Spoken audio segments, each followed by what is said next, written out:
Hi, I'm Andrew Rodriguez, and welcome to PsychoBible.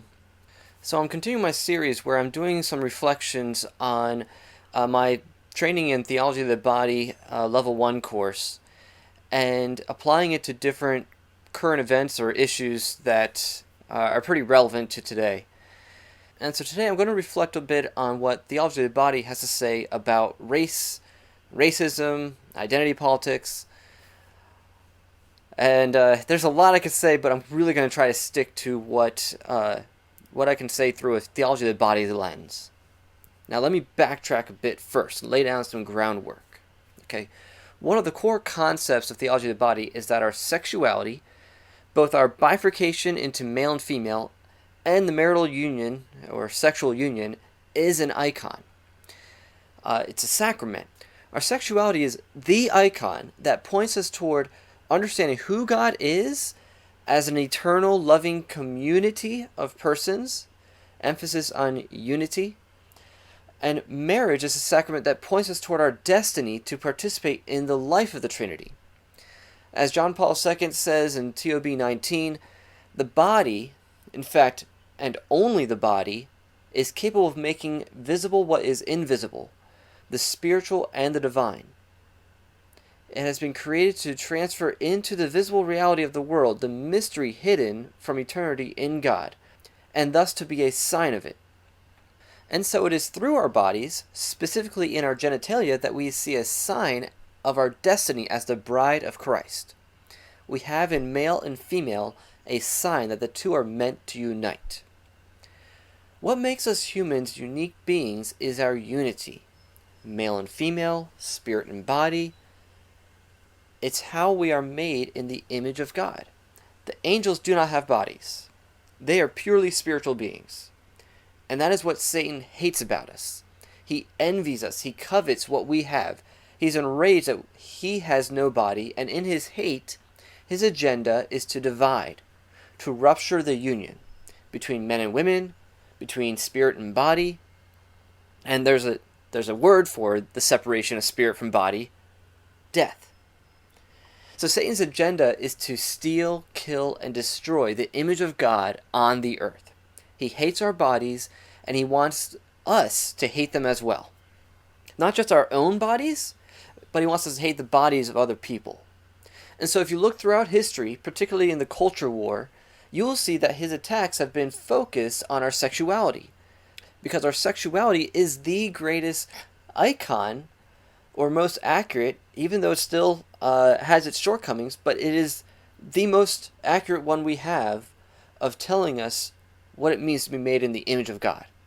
So his attacks have been through adultery, misogyny, rape, premarital sex, fornication, divorce, abortion, homosexuality, and gender confusion, and yes, even racism.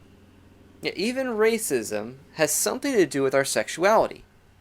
This may seem weird, my focus has always been on sex and gender issues, and yet race has always been something very important to me. You don't see much of it in my channel, but you'll notice at least not yet, but it's always been something I've been interested in, and I do have intent to explore it more in the future.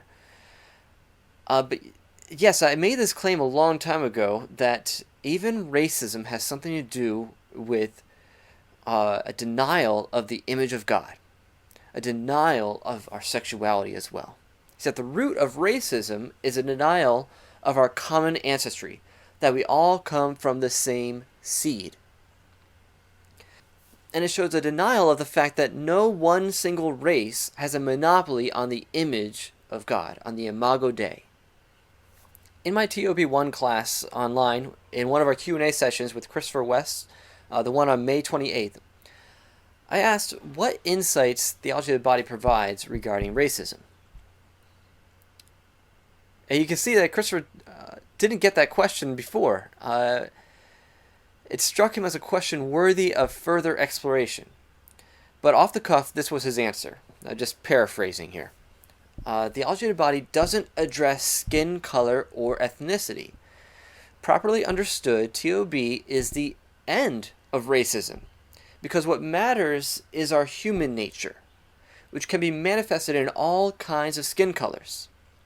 Whether we're talking about skin color, eye color, any racial indicator, like our hairstyles, our eyes, our shapes of our noses, height, all of these are accidents of the body. Not in the sense that they were never meant to happen or supposed to happen, but accidents in the sense that they are not essential truths of the body. They are accidental to human nature. Theology of the Body posits that human identity is in the union of body and spirit, not the color of your skin or any other characteristic. The essential truth of human identity is in the union of body and spirit. I really appreciated his answer. He brings up a critical point that we need in order to address both racial supremacists and social justice warriors. That's that our highest determinant of identity ought to be in that which we all share, our humanity. We are all sons and daughters of Adam and Eve, or Noah rather. All other identity markers and group memberships are below our being made in the image of God. But what identity politics does, and mind you, both racism and intersectionality are just that, identity politics.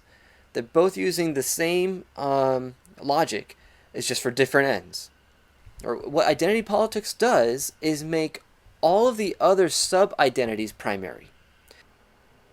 So we have, I'm a Latino man, or a white man, or black man, or woman, or a Native American, or First Nations, or it's all the other racial identities come first.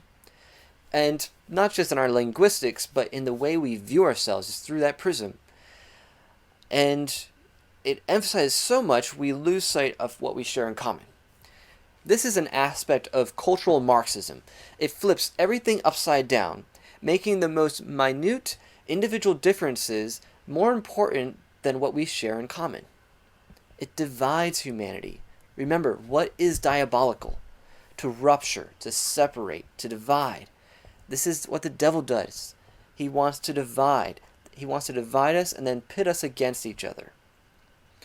The first major project of John Paul II's TOB, or Theology of the Body, is to provide an adequate anthropology, an adequate understanding of the nature and history of mankind. And so he lays out that there are three types of mankind. There's original man as God created them in his image, male and female, perfectly united with God and with each other before sin. There's historical man, fallen man throughout history after the fall, which has itself two divisions, before Christ and after Christ. And then there's eschatological man. This is future man, man's destiny as the bride of Christ, to be united with God and participate in the life of the Trinity.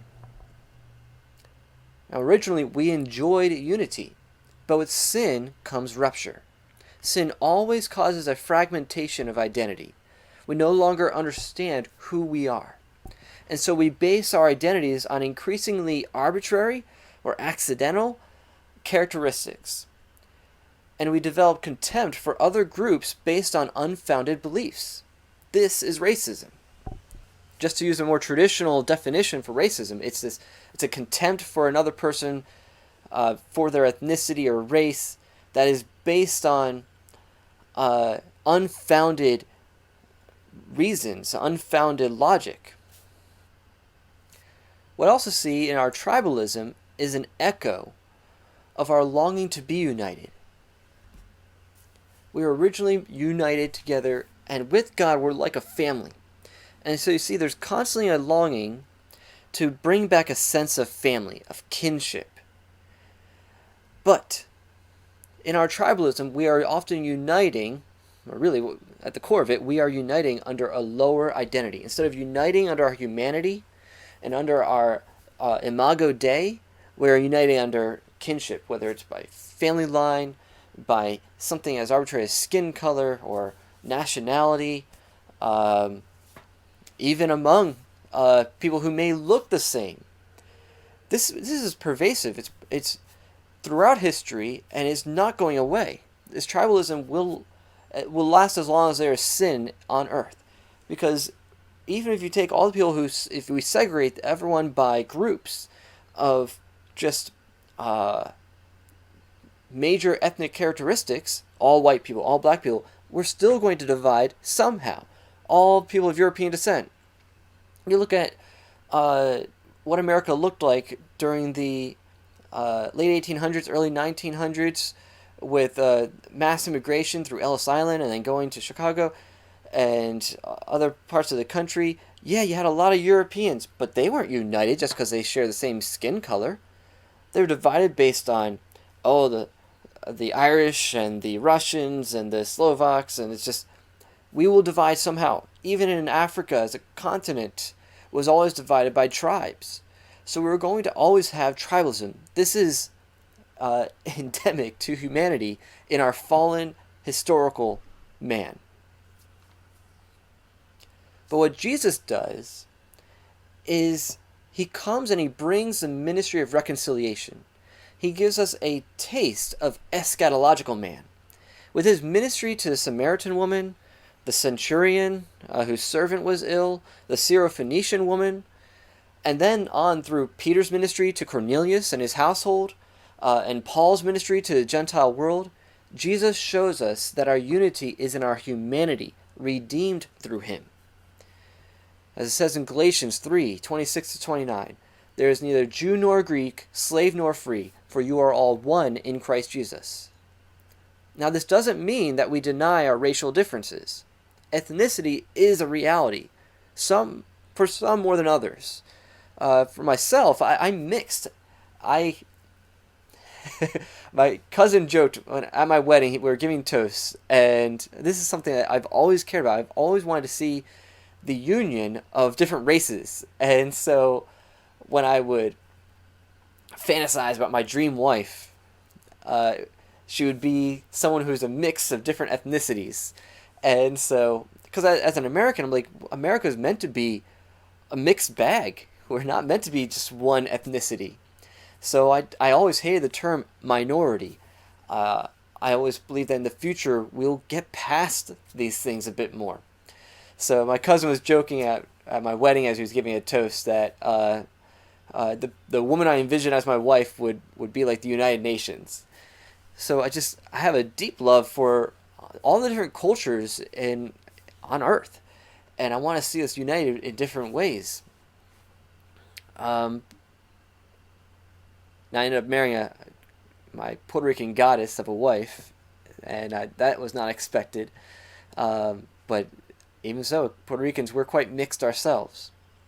But I grew up in an area that's very homogenous, very Germanic, and coming in as a family that they consider mixed because we're half Puerto Rican, quarter Scottish, quarter German. My mom is very white. My dad clearly is Hispanic. We got labeled right away as biracial, which was not a concept that we really considered. It wasn't how we viewed ourselves. We viewed ourselves as American. And so I grew up feeling out of place among the people in my hometown. Because growing up in Lancaster County, Pennsylvania, in Amish country, we didn't live in Lancaster City with all the other Puerto Ricans. We lived in the southern end of the county, which is like redneck territory. It's almost like it belongs way down south. So that was my experience growing up, constantly feeling a bit like an outsider. Then at some point, junior high, we began going to an inner city church in Lancaster City, and now I'm not ghetto. I'm not like the other Puerto Rican kids and the other black kids. And so now I'm not Puerto Rican enough to fit in there. So I've had to feel like an outsider in a lot of ways. And so my ethnic identity became less important for me. And I became more individualistic. But for others, their ethnic identity was always at the forefront of their experiences. And I get that because even though I became more individualistic, we always had reminders that we were Hispanic. That last name cost my dad some jobs as a contractor. He just had a contract. He was a general contractor, and his business was just called Lou's Home Improvements. So people didn't know until he came to do an estimate that he was Puerto Rican. And when he would show up sometimes, they tell him, not interested, bye. And so he'd missed out on some jobs that way. Now, one of my older brother's girlfriends told him that when they were thinking about marriage, he's like, well, I'm not going to take your last name. I won't get a job as a teacher if I have the last name Rodriguez. So, Lancaster County, very prejudiced. I can go on multiple stories about the racism I experienced and spoke out against, whether it was toward me or toward other people on the job, working in grocery stores. When my coworkers were being racist, I would fight against them verbally. And I could tell stories. I had to develop a bit of a backbone. But ultimately, I had to come to a place of understanding that my core identity is not in my ethnicity, but is in me as a man of God. And that's helped me to endure more of the times of feeling like an outsider. So we don't deny racial differences. Ethnicity is a reality. Some, like I said, for some more than others. But we have to understand that we are still one body. If we're in that category, if we're redeemed man, the world system is to continue to divide us. But as believers, through Christ, we are one body. As it says in 1 Corinthians chapter 12, verses 12 to 13, the body is a unit, though it is made up of many parts. And though all its parts are many, they form one body. So it is with Christ. So it's the world's way to divide us by groups and make those groups our core identity. So it has always grieved me that Sunday is the most segregated day of the week, that we have predominantly white churches or predominantly black churches. We've always been drawn toward the multi-ethnic, multicultural churches, because that's what heaven's going to be like. Now, as far as the eyes of the law, we should be colorblind. As it says in James 2, 1-13, there should be no favoritism. But in our relationships, this idea of being colorblind should not be the ideal. I'm an artist. I love color. I love variety. We should celebrate our different skin tones, our ethnicities, our cultural heritages. I love what Vadi Bacham says in his message on ethnic Gnosticism. That's just an amazing sermon if you look it up. He says to want to be colorblind is actually, it's an affront to God. It's a call to reject the beauty of God's creativity. Instead, our ethnic identities, they teach us a few things. For one, our ethnic identities teach us interdependence and humility, because no single group possesses all knowledge or skill. Like it says in Corinthians there, that we are all different parts and all parts of the body matter, but they have different functions. And it teaches us, our ethnic identity teaches us God's providence, how He's had His hand on our histories. That even though we may have been oppressed at some time in the past, He's carried us forward, and He's bringing us to a point of reconciliation.